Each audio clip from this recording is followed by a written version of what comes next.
markaan waxaan jeclaan lahaa horta marka ugu horeysa inaan idinka raali geliyo waqtigoo dheeraaday kuleelka aad fadhisaan iyo sidaad noogu dulqaadaysaanna ilaahay weyn ka sokow aan idinkaga mahadnaqo aad u mahadsan tihiin madaxda sharafta leh xildhibaanada murashaxiinta galmudug oo iyagana halkan jooga iyaga laftigooda waan salaamaya waan soo dhaweynaynaa markan insha allahu tacaala waxaan rabaa inaan soomaali weyn aan u baaqo shanta soomaaliya inaan markan martida ka joogta maxaa mansabka kala duwan ku fadhida meesha inaan mid mid ugu yeero insha allahu tacaala waxaan ka soo bilaabayaa meesha ugu shaysa dowlad deegaanka soomaalida Ethiopia inkastoo la yiraahdo ku darin laakiin dowlad deegaanka soomaalida ee ka baxsan xadka jamhuuriyadda Soomaaliya dadka nooga yimid ayaa waxaan rabaa inaan u yeero garaad kulmiye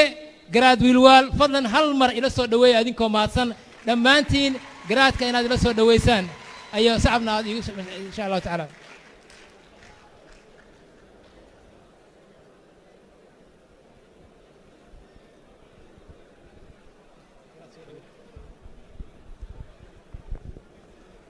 بسم الله الرحمن الرحيم والصلاة والسلام على رسول الله صلى الله عليه وسلم وقتي قابن إن النوال بحاجن كشجع وقتي كان يقول في اللانين سجود قدوميها هي ضمان برتي شرف تي سجودي متوحد الله السلام عليكم ورحمة الله وبركاته سلام كبعدي صدا أول الكي شيء وحنو كنمد dowladda deegaanka Soomaalida waxaan afkooga ku hadlayaa dadka Soomaaliyeed ee dega mooyaale laga bilaabo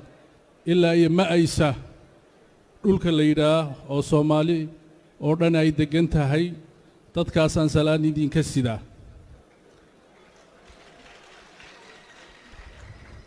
salaanka bacdi walaalayaal shirkani annaga wuxuu nooga duwan yahay caleema saar waxa uu nooga duwan yahay waxa weeye dadkii Soomaaliyeed walaalahaydeen ee deegaanka deganaa inay Muqdisho yimaadaan oo xaflad idin kala soo qayb galaan waa wax Ilaahay iyadana lagu mahadiyo oo annaguna bilownay insha Allah dadka Soomaaliyeed qulubtoodu inay isu soo noqoto ayay calaamad shirkani u yahay markayna shirka barakaysan aan ka soo qayb galno ayay nooga muhiimsan inaan gudoomiyaha idin la caleema saareen qulubtii Soomaaliyeed isu soo noqonayso anugu waxaan magacooga ku hadlayaa saan idin sheego ugaasyo badan iyo salaadiin badan iyo wabaro iyo odayaal iyo culimo ay la socotaa ugaaskii garre xanuun baa haya oo hawl uu ku maqan yahay wabarkii digoodii wuxuu ku maqan yahay Kenya ugaaskii maraxaan Ethiopia oo ila socdaa ugaaskii gurgure anu isoo wakiishay ugaas Mustafa oo saaxiibkaya kale Djibouti-na uu ka hadli doona wakiil waan ka ahay ugaasyadii kale absame ugaasyadii Isaaq dadkii Ethiopia degayay ugaaskii hawiyana uu nala socdaa أنا مقعوق كوهاد ليا مركا waxay taas idin tusaysaa midnimada iyo walaalnimada in meel lagu gaari karo taas waa 10 aan leeyahay waad naga baran kartaan beesha habargidirna way bilowday annaguna horeyna waan ugu soconay haddana xagga waxaan kala sii tegaynaa spirit cusub iyo walaalnimo cusub inaan sii bilowno waxa annaga midnimada noo keenay waxa weeye walaalayaal 100 milyan oo Ethiopian oo kala diina oo kala dhaqana ayaanu la noolahay hadaan annagu si kala farnana waad karan kartaan dadka inta leeg dhibaatada ay keensan karaan marka midnimadayadu waa muqaddas inaad noogu ducaysaan na taakulaysaan oo dabarka naga martaana waan idinka fadhinaa hadday dhaqaale tahay habargidir dhaqaale lagu xamaniyay annagu dhaqaale doon baan nahay inay yimaadaan jigjiga iyo adsaba iyo dirdhaba iyo inaad timaadaan oo maal gashataan taasna waa fariinta labaad walaalayaal waxaynayno fariinta kale ee wadna walaalayaal waxa weeye dagaalku muhiim ma xalna ma noqon karo hadda waxay la socda saan sheegay ugaaskii hawiye iyo ugaasyo badan oo hawiya oo ka yimid Ethiopia nimankaas waxa laga yaabaa dad badan oo Soomaaliya markay hawiye maqlaan dagaaluna ay xasuusanayaan dadka ay la socda dagaalka ugu weyneen galla waxa weeye in budada la iska daadiyo ama cajiinka la iska daadiyo taas inuu hawiyaha Soomaaliya deganna uu tusaale u qaato ayaa rabnaa ugaas cali baa sii faahfaahin doona laba beelood oo Soomaaliya oo jilibna uu hawiye yahay jilibna uu daarood iyo gari koomba istiriray ugaaskaa gurmaday imisaa dhimatay islaam baa la dakhraa lagu yidhi waa la iska seexday habeennimadii baa la yidhi waa nala soo miray ugaas kac imisaa dhimatay buu yidhi markaasaa li waxba ma dhiman cajiin baa nalaga daadiyey oon xilligaa ka soconnaa marka taasna waa in la isdagaalo maaha cajiinka in la iska daadiyo weeye wakhtiga oo gaaban iyo meeshaannu ka nimid oo dheer baa laga yaabaa inaan hadalka aan badsanno waad noo dulqaadanaysaan dhammaantiin waa idin salaamaynaa deegaankii iyo dalkii waa nabadgeliyo isku socodkii waa furmay sanad ama 2 sano ka hor ma suurtowdeen annagoo ku hadlayna magaca Soomaaliyeed inaan nimaadno shirkan ama caleemasaarkan oo kale oo aan ka soo qayb gallo ilaahay nasri buu na siiyey nasrigaana inaad noogu soo ducaysaan beesha habargidir anigoo ku hadlaya dadka Soomaaliyeed ee sheegay iyo ugaasyada badan ee sheegin cafis iyo musaamax baad naga tiin wixii hoosana siday guddidu sheegtay isxaal marin iyo gacan ismarin baa iman doonta waan idin salaamayaa waad mahadsantihiin wassalaamu calaykum waraxmatullaahi wabarakaatu وعليكم السلام ورحمة الله وبركاته آد بو مهتسن يهي قراتك سيداسي أبدنا دونا إن شاء الله تعالى دوبك هالكان إيمانية إني فكر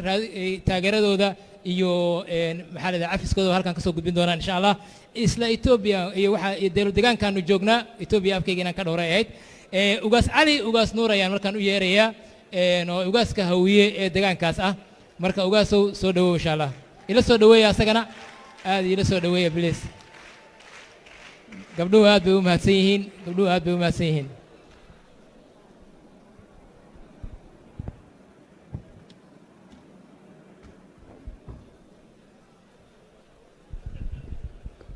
السلام عليكم ورحمة الله وبركاته. نمان أخيار تماشى سوتمت قفوا بالمسؤولية دي سأيا كل سلامة يا وقت جو عريريا أوجد. وحا أنت عيدر هذا الكي عنده لا هورتي قرات كأيا قاتي. أنا وحان كلمة ديجان كالصومالي ذا يعني كلمة لوري لباتن لو كل سعوني أو ضيالة. oo qabaa'il kala duwana ayadoo halka ay degan yihiin dhammaan Soomaali oo dhan qabaa'il aan deganayn Soomaaliya oo Soomaali ayaa degan meesha la yiraahdo Ethiopia marka sidaa daraadeed haddana waxaan leenahay hoggaan midaysan iyo guurti midaysan ayaan leenahay ku shaqeynaa marka sida hadda maanta aad iyo aad waxaan ugu faraxsanahay beesha habargidir oo midowday oo wixii dhexdooda ahaa meel isla dhigay diyaarna u amaanta inay ummadda Soomaaliyeed ee kale ay nabad ugu baaqaan waa mid aad iyo aad loogu farxo waa mid mataqaanaa rajo weyn iyo wanaag badan dhalin doonta haddii alla idmo annaguna aad iyo aad yaan arrinta ayada u taageeri doonaa marka waxaan idinka codsanayaa arrinta ayada in la sii adkeeyo oo sida aad u sheegteen horay loo sii socdo maxaa yeelay midnimada iyo wada tashiga iyo wanaagga yaa wax walba ay ku dhalan karaan marka sidaa daraaddeed khayr allah idin siiyo aad iyo aad baad u mahadsantihiin waxaan idinka rajaynaynaa inaad dhammaan beelihii Soomaaliyeed ee ay wax idin kala gaareen saad u qorshaysateen aad u fulisaan sida ugu dhaqsaha badan inaad u fulisaan ayaan idinka codsanaynaa xagga deegaanka Soomaalida waa sidoo garaadka sheegay waa deegaan fursad badan ay ka jirto oo maanta wax walba ay ka jiraan xag ganacsi xag mataqaanaa horumar dhan kastaba xag xoolo xag beero waa deegaan ilaahay khayraad badan ku manaystay oo deegaanada ugu qiimo badan marka sidaa daraadeed taana inaadan u dayma la'aanin sidoo garaadka idin sheegay oo dhulka sanadka 2 sano ka hor laba dhihi jirin muqdishaan tegi iyo muqdishaan ka imid midda laba ogoleen in la yiraahdo laakiin maanta alxamdulillah meeshaad doontaad Itoobiya ka tegi kartaa meeshaad doontaadna ka maalgashan kartaa